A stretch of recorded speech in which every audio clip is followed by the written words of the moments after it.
Thank you for staying with us. You're watching Metropole Business Center, where today we shed a spotlight on matters agribusiness, and we are ready with the prices of your commodities at the market today, where we have a couple of prices to share with you today. And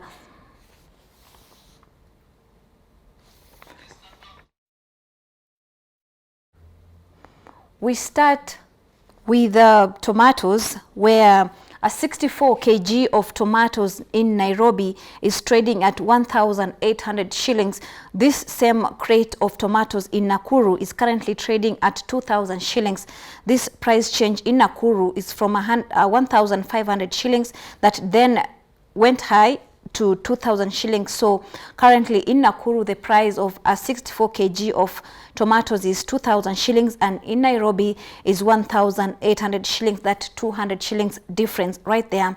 We look at red sorghum, and a 90 kg of red sorghum is currently trading at 4,200 shillings in Nairobi, same as Nakuru, which is 4,500 shillings. That's a 90 kg bag of red sorghum. Next, we look at white sorghum. That is a 90 kg bag of white sorghum is 4,200 shillings. In Nairobi, the price currently is 4,300 shillings actually, because the price has changed from 4,200 previously and now stands at 4,300 shillings. In Nakuru, this price is currently at 4,500 shillings, which previously was 3,600 shillings. The price has gone up to 4,500 shillings. That's a 90 kilogram bag of white sorghum. And finally, we look at white Irish potatoes, which is currently trading at 2,800 shillings in Nairobi. That's a 50 kg bag of white Irish potatoes.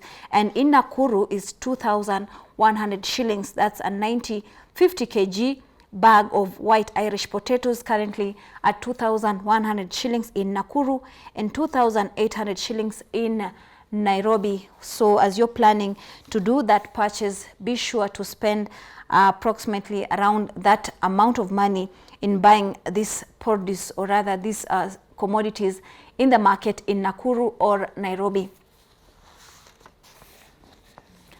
Next, we'll be sharing with you the innovation segment. But before that, just to remind you, the question of the day we are asking you, between men and women, who do you think is able to withstand starvation longer? We'll be giving you answers to that question as we ask you, between men and women, who do you think is able to withstand starvation longer?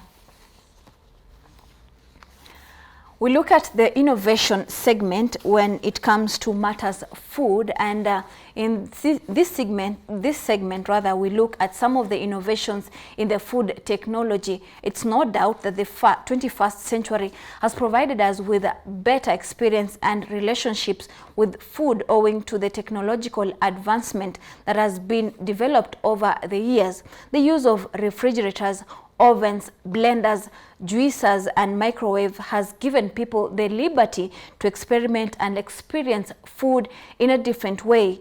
But do you know where these innovations came from? First, we look at canning, and canning is a method of preserving food in which the food contents are processed and sealed in an airtight container. The canning provides a shelf life that typically ranges from 1 to 5 years, although under specific circumstances it can be much longer. How did canning come into being? Let's look at that. So canning was invented after the prolonged research by the French innovator Nicolas Appert of France in 1809 in the response to a call by the French government for a means of preserving food for consumption by the nation's army and navy. He was awarded 12,000 francs for his invention. Next, we look at refrigeration, and refrigerators is the use of ice lower temperatures of the food and thus preserve the food for longer. It dates back to prehistoric times. The first form of artificial refrigeration was invented by William Cullen, a Scottish scientist. Cullen showed how the rapid heating of liquid to a gas can result in cooling. The development of machine-based refrigeration began in the mid-18th century, well into the 19th century, but the domestic mechanical refrigerators first became available in the early 20th century. Throughout its long history, the refrigeration has allowed humans to preserve food with nutrition, not forgetting unique experience such as enjoying a cold soda or a cold beer.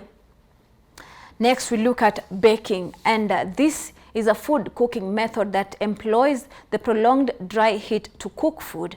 Baking acts by convection rather than by thermal radiation, and it's typically undertaken in ovens, in hot ashes, or in hot stones. The Egyptians are known to be the pioneers in baking as the first recorded civilization to use the yeast in their bread as long as ago as 2600 BC, that is before Christ.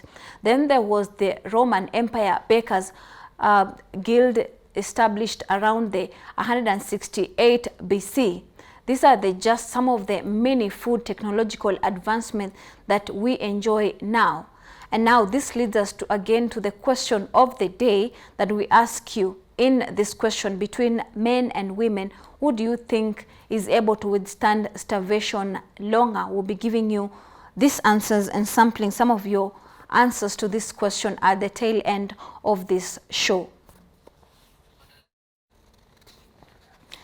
Next, we look at the agri-facts, and today fasting is well known in the world today thanks to the nutritional fads and promote intermittent fasting as a means of losing weight. But what is the difference between fasting and starvation? How can you tell in your body if your body is going towards a starvation? Welcome to today's Agri-Facts, where we look at interesting facts about food metabolism and their correlation with hunger. So did you know that it takes about 8 hours without eating for your body to change how it operates? Before that, the functions as if you are eating regularly. The body can survive for up to 8 to 21 days without food and water, up to 2 months if there is access to an adequate water intake. This is according to the research findings published by the National Library of Medicine. And did you know that your body mass index, that is the BMI, can easily determine how fast you can sustain life? There seems to be a certain minimum number of body mass index, that is BMI scales, for survival. Yes, according to the Journal of Nutritional, men with a BMI of less than 13 and women with a BMI of less than 11 cannot sustain life. Did you know about that BMI? So between men and women, so we ask you, between men and women, who do you think is able to withstand starvation longer? According to the Journal, the nutrition of women's body composition makes them able to withstand starvation longer. So back to the question, and now you already have the answer there, that women will definitely be able to withstand starvation longer. Well, and that's where we wrap up today's show. Thank you so very much for keeping on Metropole TV and Business Center today. Thank you to the team that made this production possible, led by the producer Ceci, we have Dorcas, we have the director Richard. Thank you so much. The sound girl right there, thank you so much for making time and joining us for today's show. We wish you the best of today's, and keep watching Metropole TV, for we have a lot lined up for you. I'm Victoria Munga. Have a blessed day.